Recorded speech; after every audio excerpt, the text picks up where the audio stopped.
Zdravím vás, vážení priatelia. Pozývam vás na sledovanie rozhovoru s Antonínom Baudyšom, ktorý sa bude uskutočňovať cez Skype. Bude trošku dlhší, takže na tie hlavné myšlienky si budete musieť trošku počkať. Tu je, nech sa páči. Vážení přátelé, vážení diváci, můj bratislavský kamarád Juraj Štubňák nám poví o prezidentských volbách na Slovensku, kde už proběhlo první kolo a tento víkend se odehraje kolo druhé.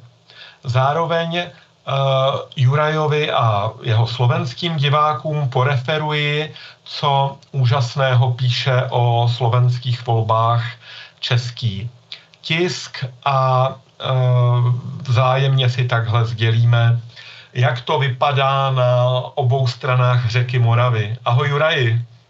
Servus Tondo, dlho sme sa nevideli, dlho sme sa nepočuli. Pre mojich divákov, možno, že si spomenú, myslím, že pred 2 či až 3 rokmi sme robili taký trojrozhovor, ale to už je dávna minulosť. Kubínem, to bolo dobrý. Áno, s Janem Kubínem. Takže som veľmi rád, že si našiel čas na mňa, na tento rozhovor. Ja som aj minulý týždeň v jednom videu ťa spomínal, asi v takej súvislosti, že my tu na Slovensku sme zahrabaní v tých našich... No a teraz som skoro povedal také slovo, ktorý by sme... No to neříkej, ale divák pochopí. Hele, kdyby se domníval, že jsme v České republice na tom výrazně lépe, tak by to byl od tebe velký kompliment, ale hele, to si nemysli.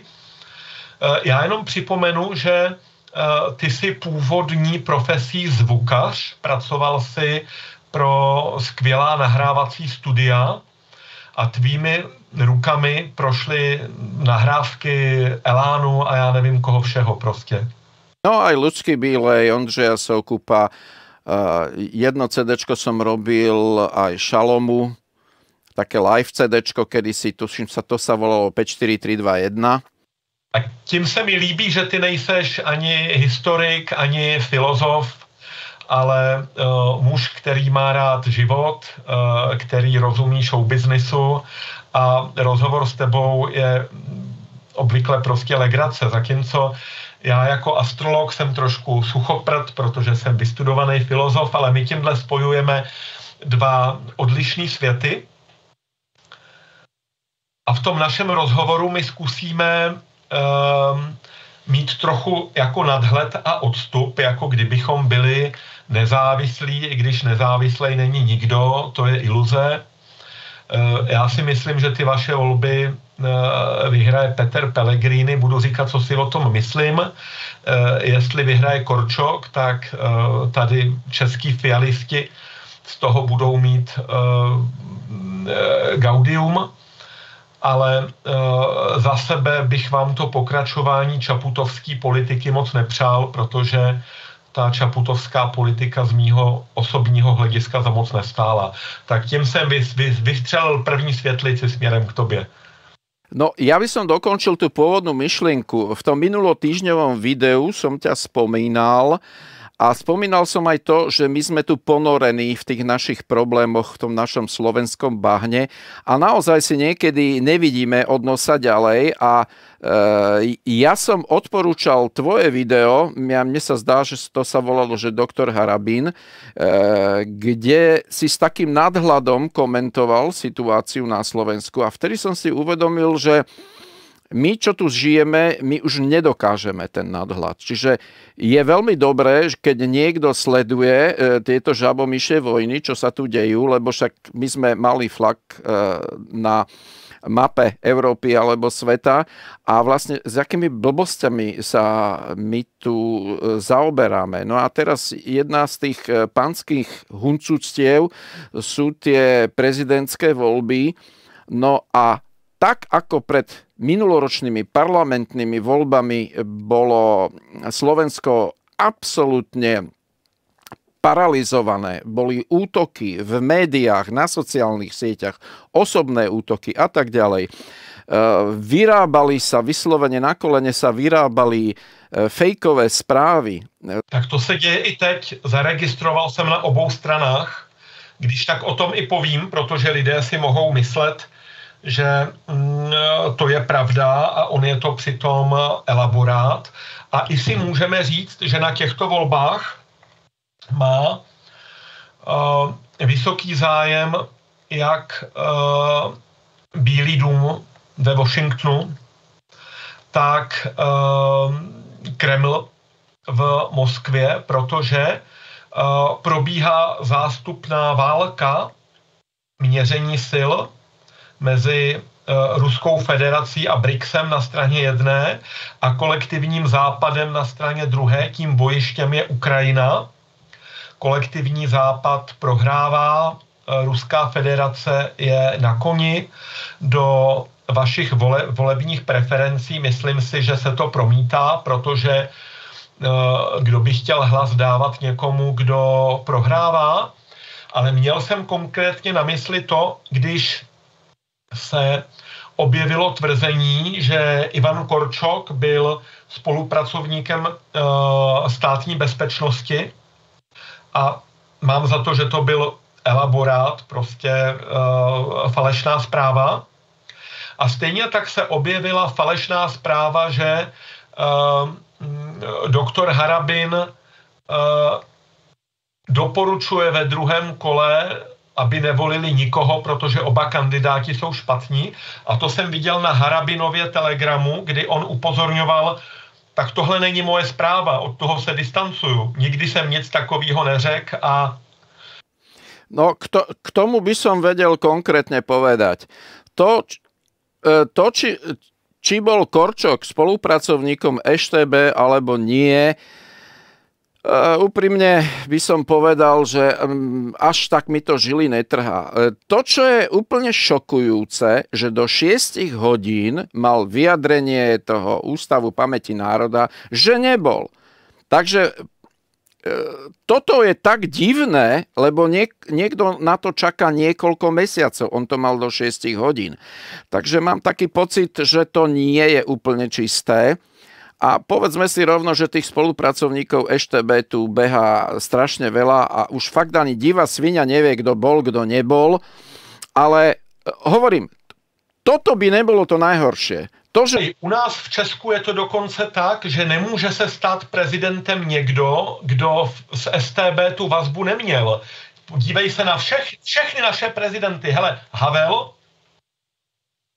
Klaus, Zeman, Babiš, generál Pavel. Hele, všichni ti chlapi měli nějaký druh interakce se státní bezpečností, protože byli takhle důležitý, nebo prostě s jinými silovými rezorty, protože byli takhle důležitý už ve své době a je to v podstatě nevyhnutelný. A kdy u nás přijde někdo, kdo už bude jiná generace, aby se ho prostě ta státní bezpečnost netýkala, to zatím v České republice není na dohled. Prostě samý starý struktury.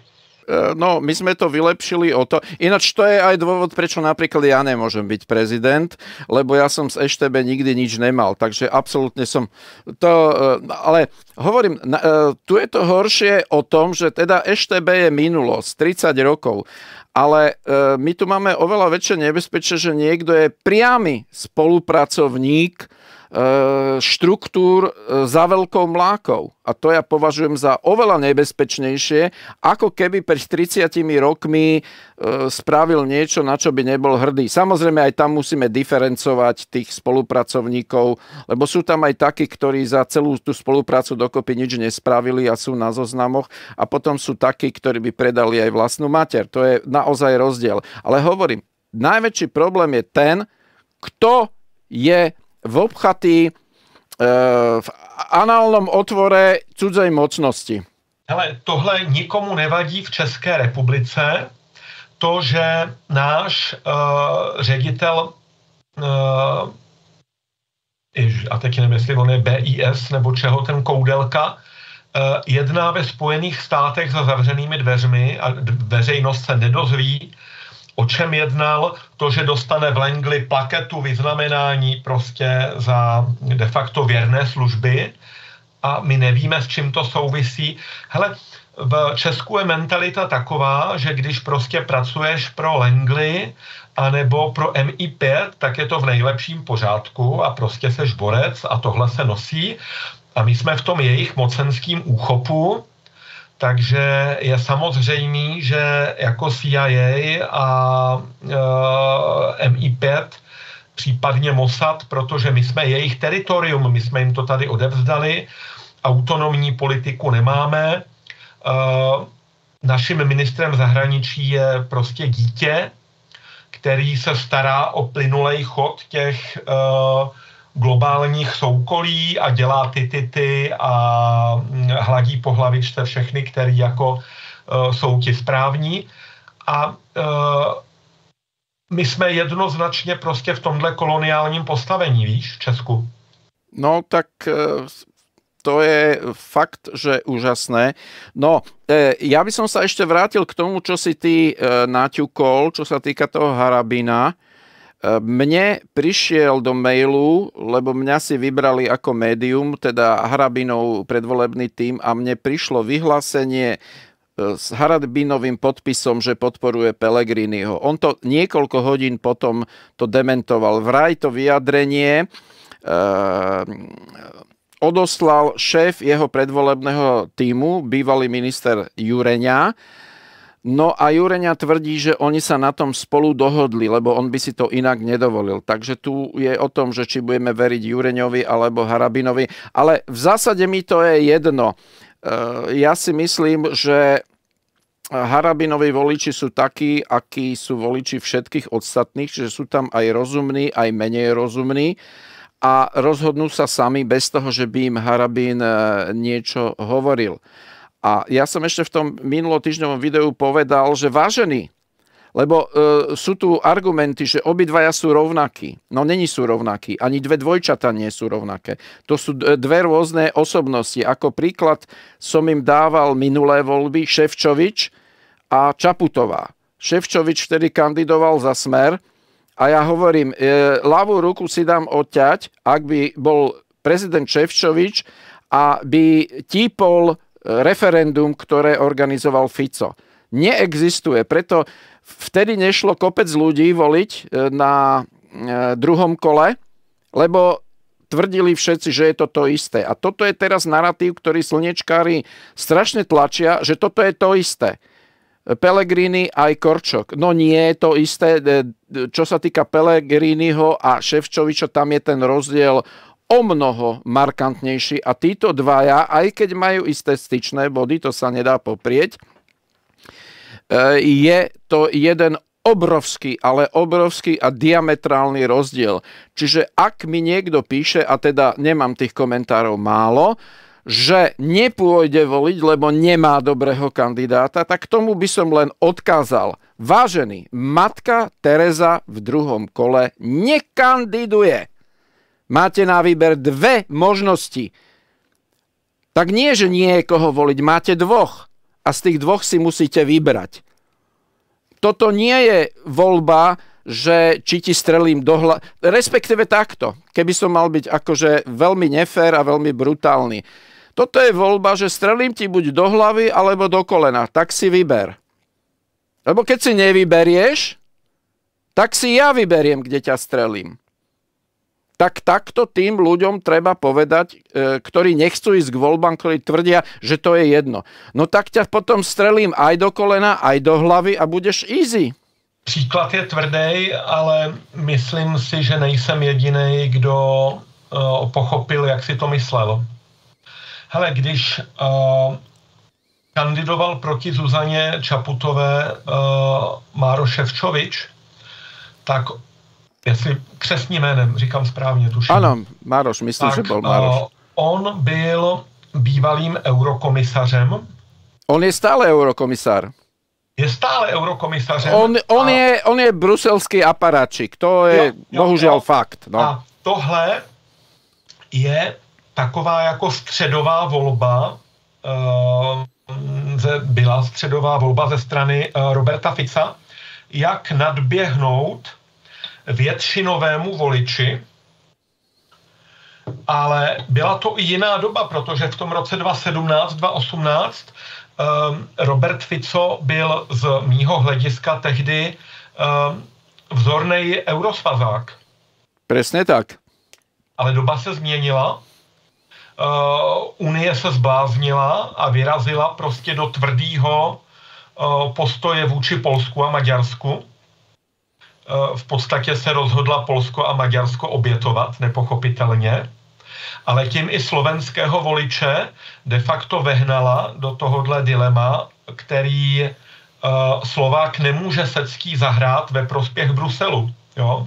Jednoznačne máme tu teraz dvoch kandidátov a ja chápem, že ten Pele sa nemusí každému páčiť. Určite, že nie, lebo vyťahujú na ňo z minulosti, že on chcel aj opichávanie, aj karantény. Proste je tu strašne veľký informačný šum. Ale normálnemu, lucidnému človeku nie je treba vysvetľovať, že keď dojde na lámanie chleba, že toto je výrazne lepšia voľba. Nie o trošku, ale výrazne. To je proste iný vesmír. V každom prípade. A keďže Slováci neboli schopní postaviť kandidáta, ktorý by sa...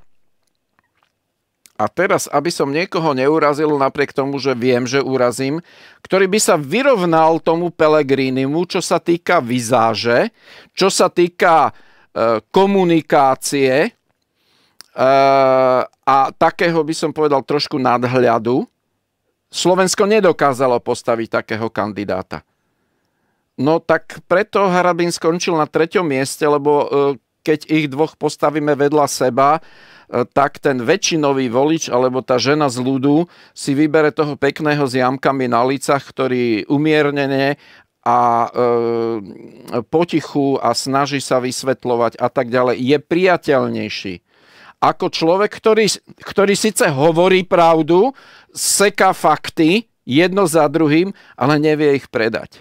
To je Harabinová, bohužiaľ, nemoc. Ja som mu to hovoril už pred 5 rokmi, bohužiaľ neposunul sa a ešte teraz povedal, že pôjde ďalšie voľby kandidovať, tak tým pádom už mám naozaj pochybnosti o jeho zdravotnom stave, lebo toto je nezmysel. On je jedna veličina, čo sa týka práva, súdnictva a tak ďalej, perfektné. Ale to nie je politika. Politika je o niečom inom. A tebe nemusím hovoriť, kto vyhral trebárs u vás.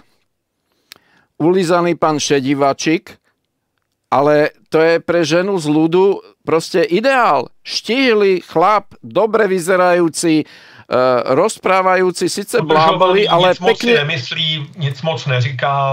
Áno, ale nekonfliktný. Vytahuje nejaké fotky z rodiny a z dovolený a to straší. No. Čiže musí byť dobrý herec. Akože niekoľko hercov už na poste prezidentov máme. Jeden je tuto na východ od nás, ten teda moc tam není ideálny, tam, kde je, ten zelený. Ale aj v Amerike boli herci prezidenti.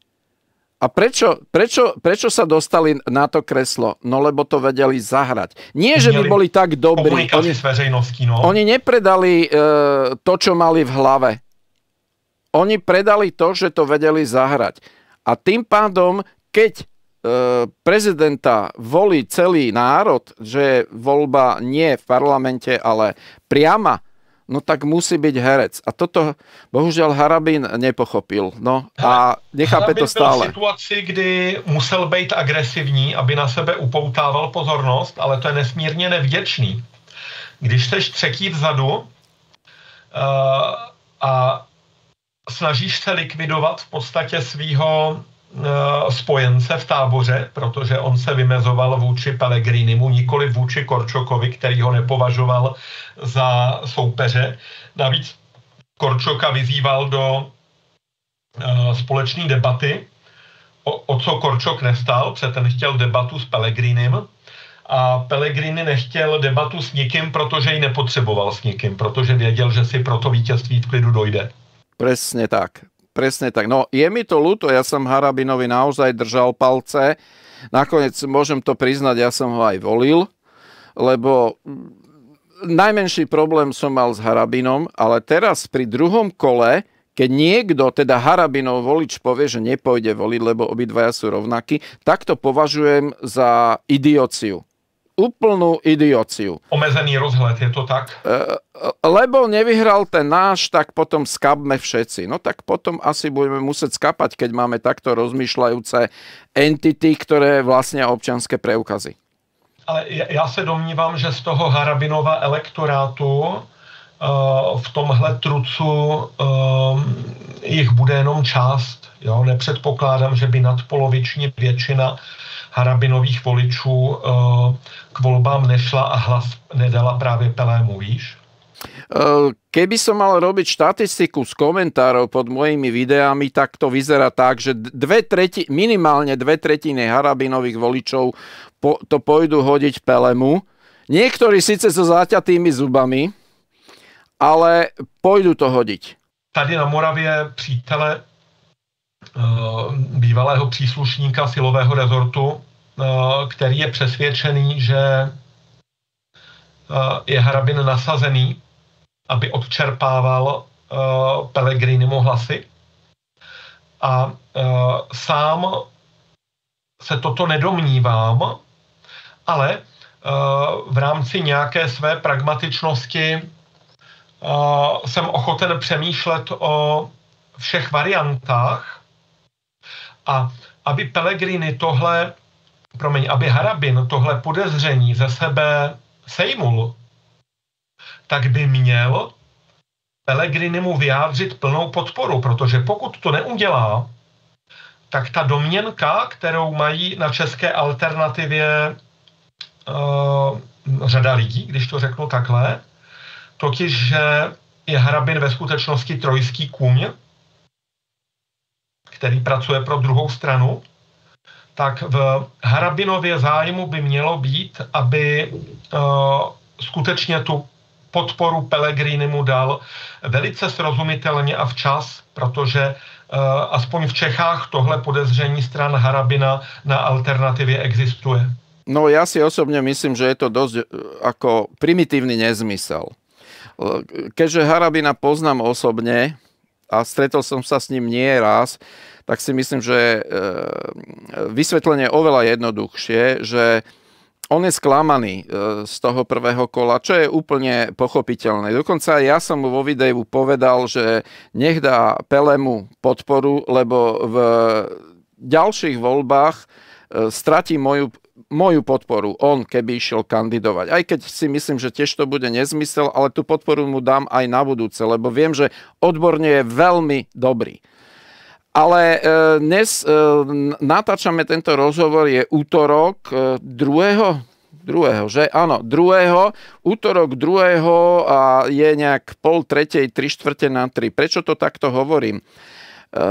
Ja si myslím, že on tú podporu mu dá, len on mu ju dá vtedy, kedy on uzná za vhodné. Takže táto podpora môže prísť zajtra, vo štvrtok alebo v piatok. Ja som toho názoru, môžem sa mýliť, ja nie som s ním v dennodennom styku, my si len veľmi zriedka, možno párkrát do roka pošleme nejakú správu, alebo sa stretneme na nejakej akcii, ale ja si myslím, že on toto spraví. A nie preto, aby rozohnal chmáry na čele českej alternatívy, ale preto, lebo je to aj isté možno taktizovanie z jeho strany. Neviem, čo je za tým, lebo ja nevidím do týchto ľudí. Ja ich len komentujem z toho, čo sú verejné informácie. Ja nemám žiadneho spravodajcu tajného. Čo sú verejné informácie, ja sa snažím len logicky uvažovať a poskytovať mojim divákom môj pohľad na vec. Čo teda niektorí, teda mnoho je takých, ktorí to nechápu, a píšu mi také dosť veselé komentáre, ale toto je môj názor. Môžem sa mýliť, ale by som tomu dal takých 75% určite. Juraj, v tomhle ti důvěřuju a i proto jsem to takhle tematizoval. Jednak proto, abychom se měli o čem bavit, ale abych s tebou hrál s otevřenými kartami. Ukážu ti, jaký karty mám v ruce. jakože oni nejsou jenom moje. Jo, ty věci, které tu říkám, nejsem jediný, který s těmi informacemi přišel do kontaktu. Hele, naše domněnka v Čechách je taková, že vy se nemůžete přímo postavit směrem k Moskvě, protože jste členové Unie a jste členové Aliance. Jakkoliv Moskva nabízí zajímavější perspektivu než Aliance a pravděpodobně i než Unie. Ale o tom bychom se asi mohli tady teď dlouho bavit a názory by byly různé, jo? Ale kam tím mířím, tímhle antré? S Aliancí už to nejde. To jsou psychopati, kteří dali zelenou jaderné konfrontaci nad Evropou. S Bruselem ono už to taky nejde, protože Brusel zakazuje lidem, aby topili zemním plynem od roku 2030 v nových budovách, od roku 2040 v jakýchkoliv budovách, ale přitom nezajistí dostatek elektřiny, aby lidi měli čím topit. Prostě s Bruselem máme dočinění taky se skupinou zvláštních lidí. A tím, že vy nemůžete ani s Moskvou, ale ani s Bruselem, tak se nabízí prostě prodloužená ruka z Tel Avivu, která na vás dosáhne přes Budapešť, přes Viktora Orbána, který se tím přátelstvím s premiérem Netanyahu, skorumpovaným, všechno špatně a tak dále, ale prostě zdá se, že tahle linie je tady postavená s tím, že ona měla být postavená v minulosti i do Čech, kde to byl právě Miloš Zeman, který se chtěl vystavit jakožto přítel Izraele číslo 1.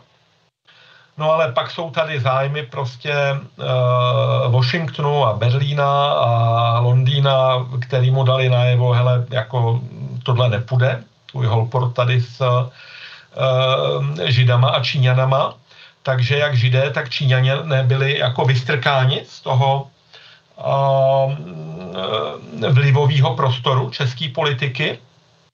Nicméně u vás se tenhle prostor teď na novo otevírá a já se domnívám, že Robert Fico v podstatě nebude mít jinou variantu, protože on potřebuje spojence, on potřebuje podporu.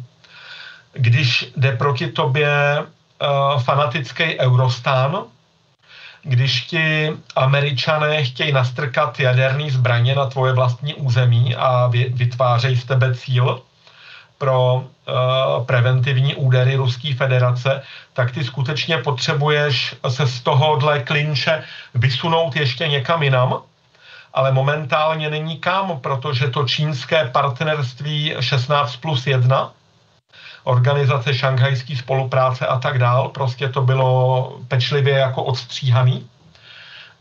Číňané momentálně nemají přístup do Evropy. Oni si ho zase vytvoří časem, ale ještě to tu není. A tak tohle je, prosím tě, můj soukromý pohled na tu geopolitickou mapu, ve které se současné Slovensko nachází.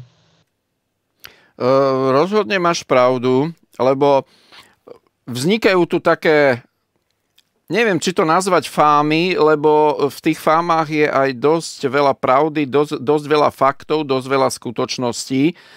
Tá bukureštská deviatka, Trojmorie, teraz najnovší hit je, že poďme spraviť znovu Rakúsko-Uhorsko, akože Slovensko, Rakúsko, Maďarsko, Srbsko, že dáme sa dohromady.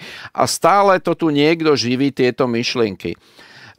Keby sme to mali orezať úplne na kosť a používať len fakty, tak si musíme uvedomiť, že to Slovensko je neskutočne malá krajina. A po rozpade Československa, že vznikli dve blchy, ktoré sa de facto oveľa jednoduchšie ovládajú ako celé Československo, ktoré bolo ešte za toho preklínaného socializmu bola technologická veľmoc. Povedzme si rovno, aj keď niektorí si z toho robia srandu, ale oproti tomu, čo sme teraz, sme boli kedysi technologická veľmoc a tá značka Made in Czechoslovakia niečo znamenalo. Dnes to sú už len také 14. vývary zo 16 vývarov, že už je to tak neskutočne zriedené. Sme montovne veľkých korporácií, veľkých firiem. Technologický vývoj je niekde v kýbli. Ako sú tu dobré nápady, lebo fakt tým Čechom a Slovákom to páli, lebo občas vystrelí tu nejaký startup, nejaká nová technológia a naši občania, ktorí sú v zahraničí v tých iných firmách, väčšinou sú hodnotení veľmi vysoko. Ale nič to nebere na skutočnosti, že sme blchy. Na mape Európy sme blchy, čiže na mape sveta sme nikto.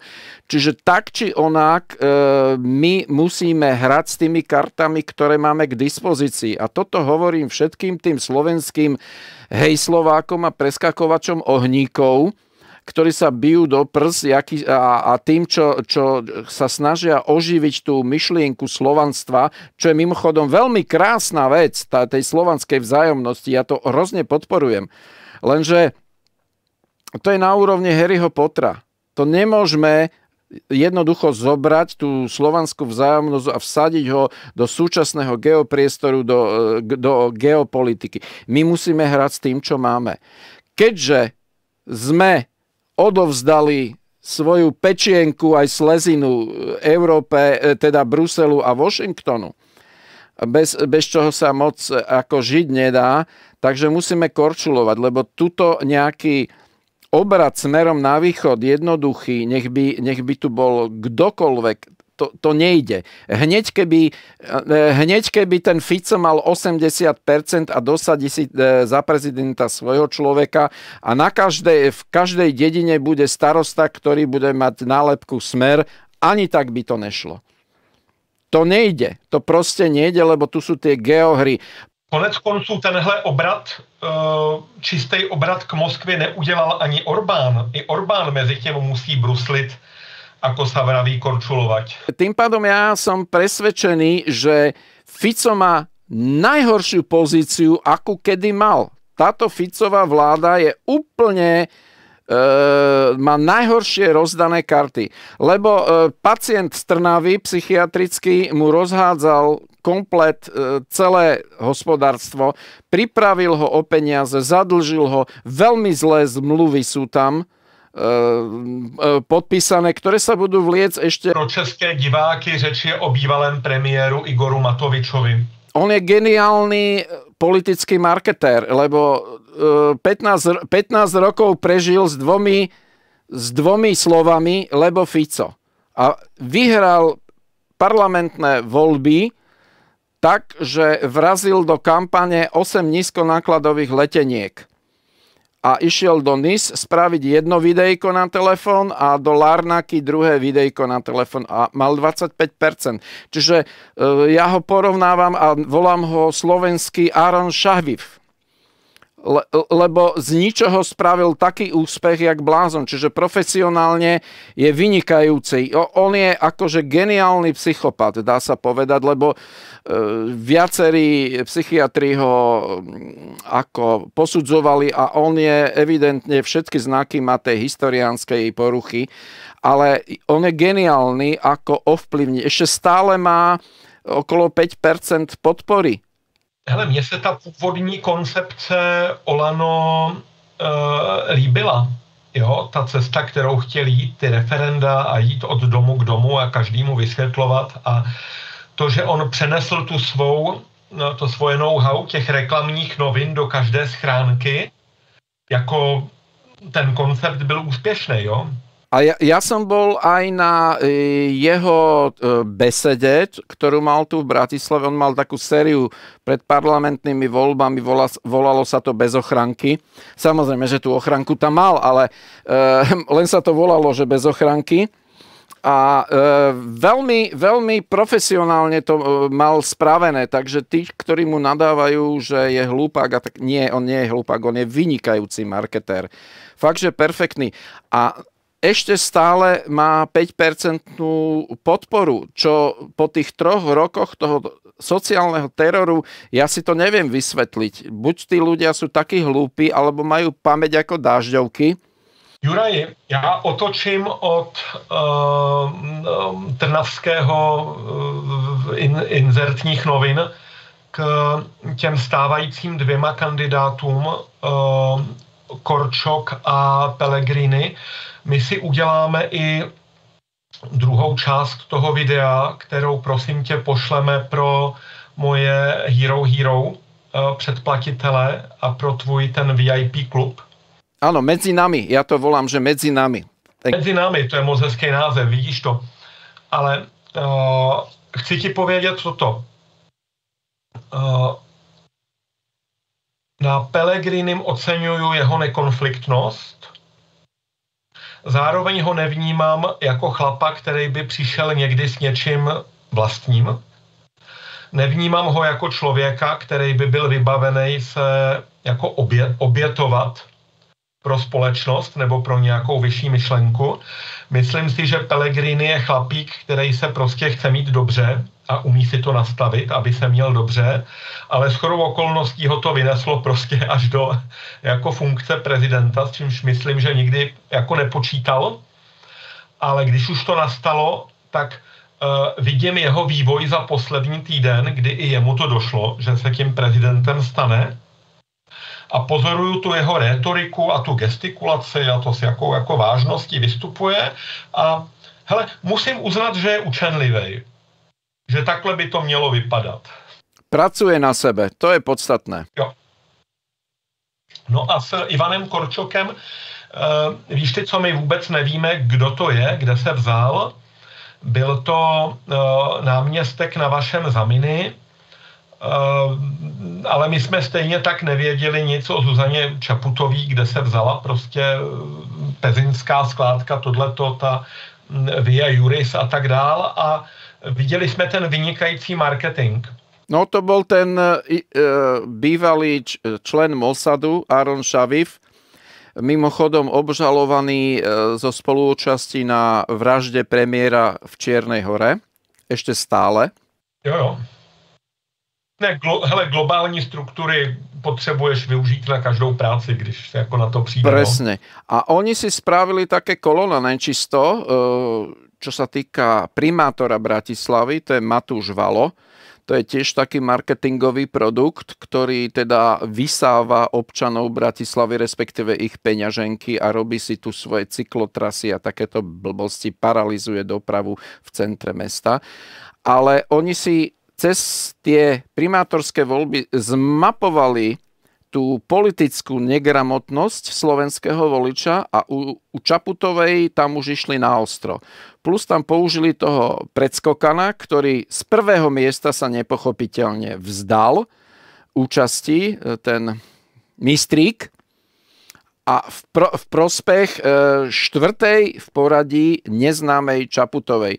Čiže to je normálne marketingová záležitosť, ako keď ideš robiť kváskový chleba, že na to potrebuješ múku, vodu, kvások a máš nejaký technologický postup a keď ho dodržíš a nie si úplne blbý, tak ti z toho potom vypadne chleba. A takto normálne z tej pece potom vypadla tá naša lady, prezidentka, ktorá ona síce tvrdí, že je absolventka právnickej fakulty, ale dnes by som povedal, že to je skôr na závadu ako na klad. Ja som mal veľa interakcií s takýmito absolventmi. Nechcem sa dotknúť samozrejme všetkých, ale to je...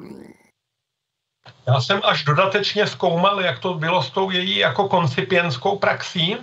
Ona bola zapísaná nelegálne v zozname advokátov a keď jej na to došli, tak sa rýchlo dala vyškrtnúť. Čiže to už hovorí o charaktere tejto osoby viac ako dosť. I to, že prosím tě, ona z té koncipientské praxe skočila téměř rovnou do prezidentské kandidatury. Jako to pro mě byl takový jako optimistický znak toho, že jako prezidentem se fakt může stát každý, když se to dobře zmanéžuje, slovy jiného prezidentského kandidáta v ČR Karla Janečka, jo? Ja som vtedy navrhoval, aby prezidentkou bola naša Brenda lebo efekt by bol ten istý, naša Brenda ešte okrem toho aj lepšie vyzerá. Akurát Není to dcera, je to Fenka, ale ať nejsme k Čaputové, nám to není vyčítáno, že tady. Jo. Áno, je korumpovateľná slaninou, takže mi to neprešlo. Asi tak. My sme štát, kde sa špeciálnym prokurátorom, teda hlavným špeciálnym prokurátorom môže stať človek, ktorý je právoplatne odsúdený za trestný čin, ktorý zmanipuloval koncipientské skúšky advokátske, čiže tam bol ďalší podvod, a ktorý ani nikdy prokurátorom nebol a bol hlavný špeciálny prokurátor. Čiže toto nie je normálny štát. Toto je materská školka postavená z lega. Toto je celé zle tuto na Slovensku. Chybějí lidi. Ale oni ty lidi chybějí i u nás. Jo? A potom máme ministerský kabinet sestavený z naprostých exotů. Ministryně obrany paní Černochová, která působí nemocným dojmem, skutečně jako když ta její psychika je pod velkým tlakem. Ministr financí je vzděláním prostě elektrikář a programátor účetního softwaru u nás. My na tom nejsme líp než vy, jo? No, my sme mali ministra financií, ktorý si nenapísal ani svoju záverečnú prácu na nejakej smiešnej ekonomickej marketingovej fakulte, čo je tiež taká škola, ktorú neskončíš len vtedy, keď ťa prejde električka. Vieš, no, čím je dotyčný kandidát hlúpejší a má nižšie vzdelanie, tým je lepšie manipulovateľnejší. A mali sme ministerku, ktorá do dnešného dňa nevie výšku DPH. Zpátky k volebním kandidátům, jo? Nám Čechům ten Korčok neříká vůbec nic, ale tušíme, že to je takové jako Fiala bez fousů. A pro mě bylo důležitý, když on prohlásil toho Juana Guaido ve Venezuele, který ho tam dosadili Američani jako takový pokus o vzdoro prezidenta, jakože Slovensko ho uznává za prozatímního prezidenta. A z toho jsem pochopil, že tenhle chlap tam byl proto, aby zajišťoval ten hladký provoz těch euroatlantických struktur. A protože v tomhle směru on vždycky jako udělal to, co se po něm chtělo, tak byl vyhodnocený jako použitelný, spolehlivý chlap, který udělá, co se mu řekne. Ale Juana Guaido potom vyhostila už i Kolumbie prostě ze svého území a on teďka žije na Floridě, kde myslím, že se bude potkávat do budoucna se Zelenským, že jo? Keby som to znovu mal prehnať, tak poviem, že ak by Korčokovi prikázali, že prezidentkou Venezuely bude naša Brenda, tak on bude prvý, ktorý ju tam inauguruje a naša Brenda bude prezidentkou Venezuely. A on s kamenným ksichtom toto povie. On je nielen kariérny diplomant, on je kariérny, bodka. Čiže tam jemu šlo o kariéru, jemu šlo o vlastný prospech vždycky. S krvavou madlou sa fotil, s Mary Albrightovou, povolil prelet stíhačiek, ktoré zabíjali srbské deti. Proste on toho má na rováši tak strašne veľa a každému premiérovi, či bol doprava, doľava, hore, dole, modrý, zelený, fialový, všetkým poboskal zadok. Čiže on je pre Washington a Brusel absolútny ideál. Čiže keď jemu povie nejaký nezmysel, on ho do detailu splní. On sa nikdy nebude pýtať prečo. On ho proste splní. On je ideálny vojak, dalo by sa povedať, lebo akýkoľvek rozkaz mu dáš, považuj za vybavené. Ozaj, a ako vníma česká tlač, alebo v Čechách ten mainstream, ako vnímajú tie voľby naše? Víš ty co, já když si vylistuju titulky na news.google.com a zadám si tam Slovensko, tak hlavní téma je jako medvěd, jo? Že medvěd napadl a tak dále. Tak potom Medvedia potom voľme do prezidentského paláca, keď je to hlavná hviezda a garantujem ti, že by sa našlo dosť ľudí, čo by mu dali hlas. Ale hele, já dneska ráno, když jsem se probral a koukám do zpráv, tak já tam měl jako hlavní zprávy i na iDnesu a Český rozhlas, že v Číně se propadla podlaha v obchodním domě pod Číňankou a že manželský pár v Číně zjistil, že už 3 roky pije záchodovou vodu, jakožto pitnou, jo? Takže ta úroveň našeho zpravodajství prostě je někde v těchto parametrech. A já ti ty titulky přečtu. Respekt. Seřídí si Slovensko ve volbách hodiny, šéfredaktor Erik Tabery. Respekt ví, jak si Slovensko má seřídit hodiny, aby je mělo tak správně seřízený, jako je má vzorná Česká republika, která posílá raketomety na Ukrajinu bez limitů, kam můžou střílet, takže Ukrajinci to střílejí prostě na civilisty z Belgorodu. Hele, další titulek. iDnes píše, s Ficem není budoucnost. Slovensko opouští elity, lidé mizí do Prahy, píší Britové. Jo? Takže my nepíšeme to, co vy píšete, ale my píšeme, co Britové píší o Slovensku. Bodaj by to bola pravda, len tie slniečka tu stále zostávajú. Pred parlamentnými voľbami tuto sa páchalo harakiri, že keď vyhrá Fico, že sa zbalia a odídu. A odišiel len ten Arpád Šoltés, taký škaredý, brčavý chlapec, lebo tu už nemohol vydržať. A nikto ani za toho Boha nechce odísť. A my by sme boli radi. Tak poslali sme vám Babiša, my vám pribalíme ešte pár tisíc ďalších takýchto postihnutých bez problémov. Ale nikto nechce odísť. Tak ja neviem, čo Britovia vedia, že kto sa sťahuje z Prahy do Bratislavy, akože chodia študenti študovať na české vysoké školy a samozrejme, že niektorí, keď si tam nájdú partnera alebo miesto, tak tam aj zostanú, to bez debaty. Ale proste tieto naše progresívne hviezdy nie a nie odísť. Hele, Český rozhlas, zpráva z dnešního rána. Téměř polovina Čechů vnímá kroky Ficovy vlády jako ohrožení demokracie na Slovensku, ukázal průzkum. Na vzorke koľkých poslancov Českej národnej rady? Prosím tě, přes 40% Čechů nesouhlasí s tím, že český kabinet přerušil jednání se slovenskou vládou, ale to je úplně jiná zpráva, než co říká ten titulek. Jo? Takže titulek říká, že na Slovensku ohrožená demokracie, ale vnitřek, ten samotný content tvrdí už něco jiného, totiž, že 40% Čechů nesouhlasí s tím, že český kabinet přerušil jednání se slovenskou vládou, jakkoliv se to týká hlavně lidí starších 45 let, jinými slovy těch, kteří Československo nějakým způsobem pamatují. Jo?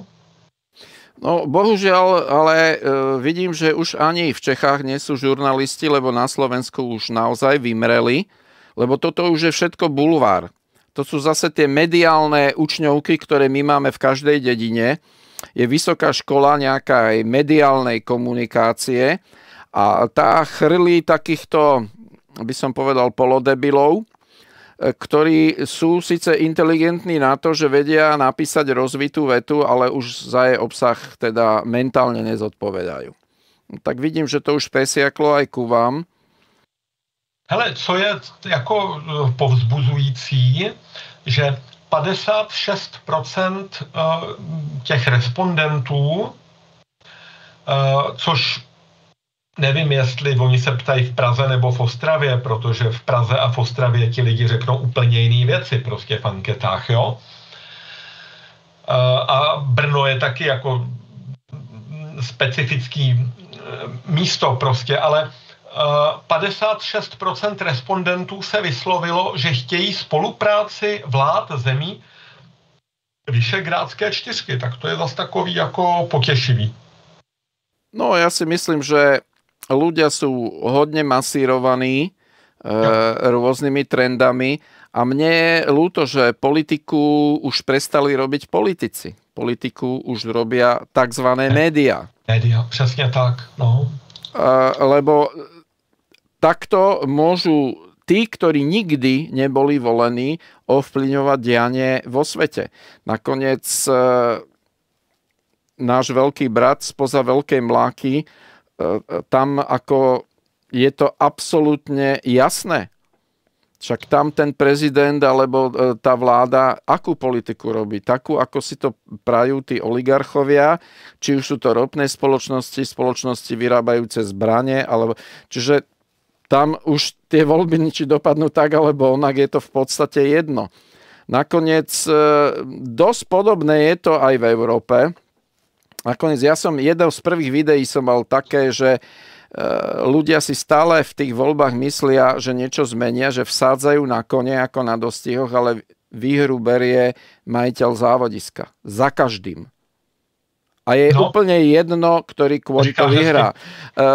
Samozrejme, netreba to chápať úplne na 100%, ale ja sa obávam, že tá spoločnosť, myslím si, že aj v Čechách, môj priateľ Přemysl, jak mi posielal zábery z Václavského námestia, myslím, že je tiež dosť polarizovaná a takto sa to bude doťahovať, až kým nedojde k niečomu vážnejšiemu. Ja sa dokonca obávam, že by mohlo prísť až k tej občianskej vojne, ale to príde až vtedy, keď naozaj vstúpia do platnosti tie drakonické zákony, ktoré na nás chystá Evropská unie, treba z tej kotle. Ono k ním nedojde, dokonce mě překvapil výrok našich předních europoslanců z ODS a ANO a jejich přiznání, že ten zákaz dieselových motorů bude po příštích eurovolbách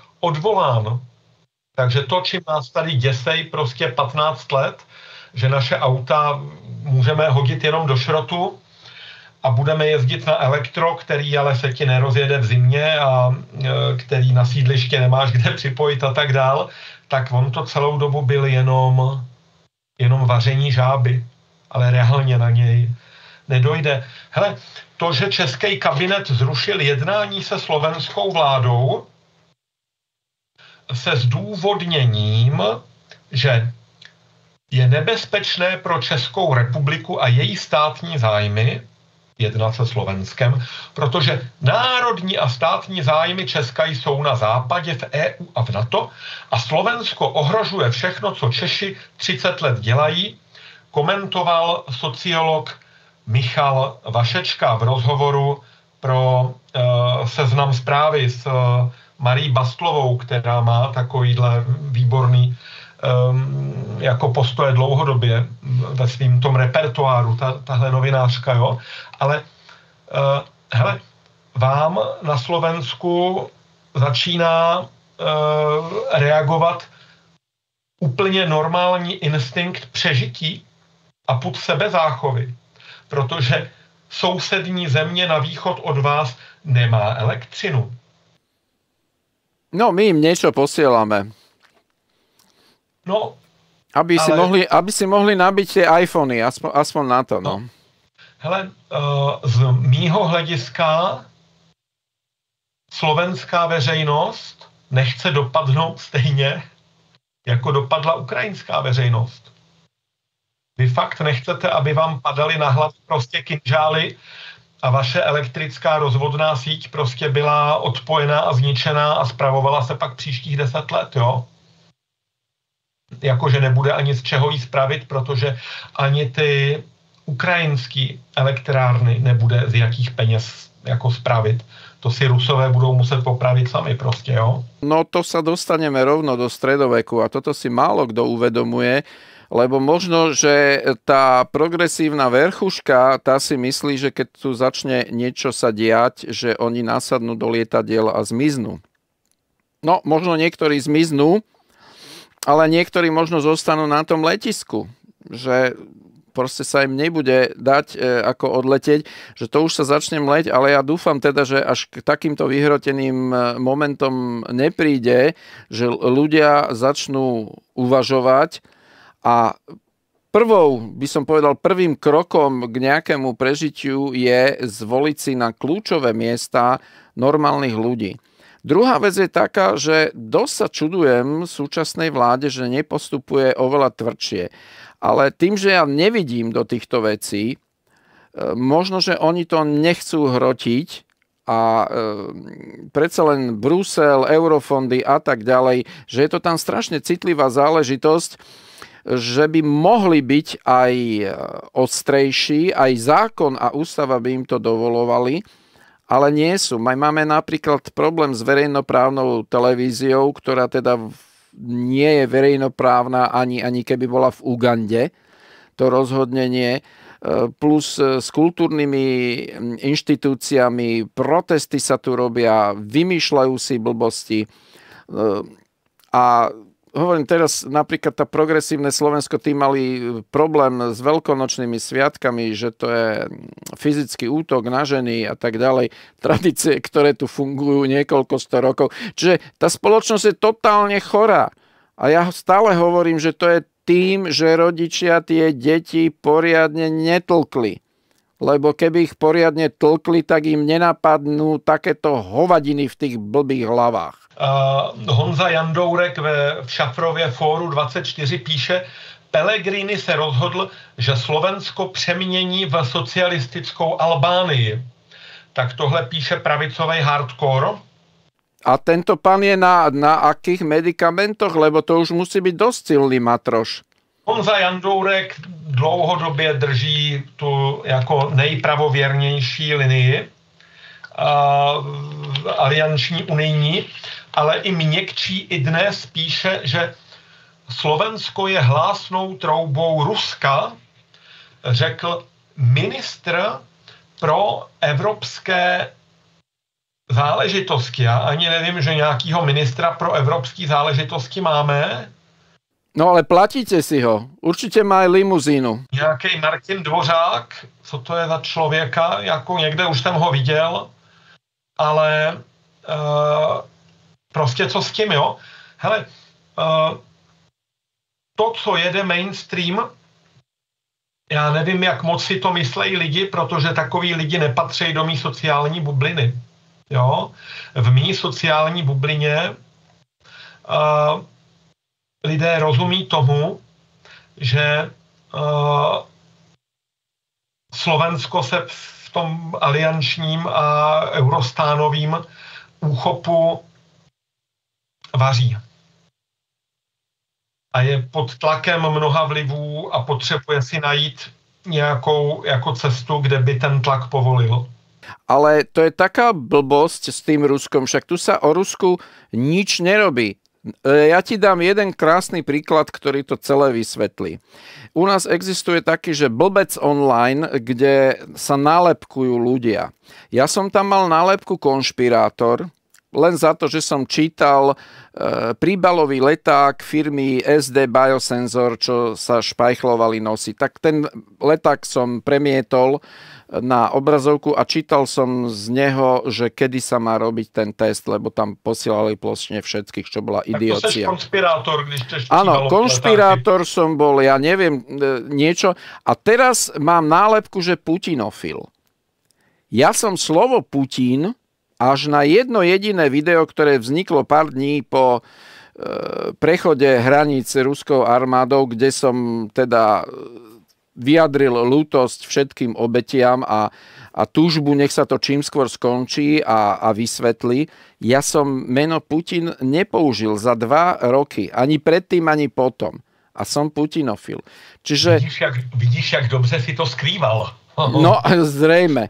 Čiže toto sú vlastne servery a ľudia, ktorí, ja neviem, či sú tak dobre zaplatení, alebo majú tak mentálne nízky prach inteligencie.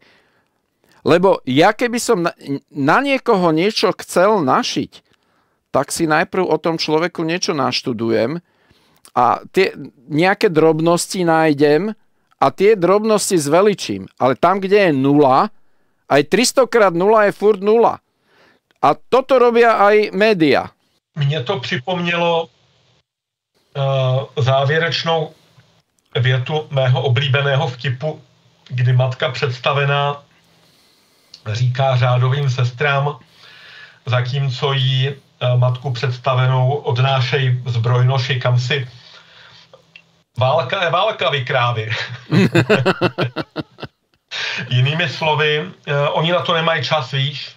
Oni to musí prostě ty svý oponenty rychle zmlátit tyčí, protože těch oponentů je moc, takže nemůžou se s každým cachtat.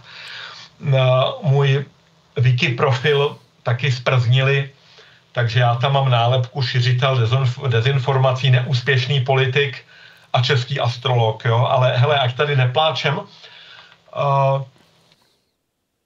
my poděkujeme divákům, že nám věnovali hodně pozornosti a podíváme se, co ten horoskop Slovenska tváří v tvář volbám. Takže jestli budeš souhlasit, tak já bych tady klidně už divákům poděkoval, zamával a vytvoříme si ten prémiový obsah ještě. Dobre, súhlasím. Ďakujem všetkým divákom na verejnom kanáli a pozývam divákov, ktorí sú združení v klube Medzi nami na mojej webovej stránke jurajštubňák.sk. Stejně jako já děkuju svým odběratelům mého Hero profilu, nakolik mi podporujete, abych mohl natáčet i takovéhle rozhovory s tak zajímavým hostem, jako je Juraj, a pouštíme se do prémiového obsahu.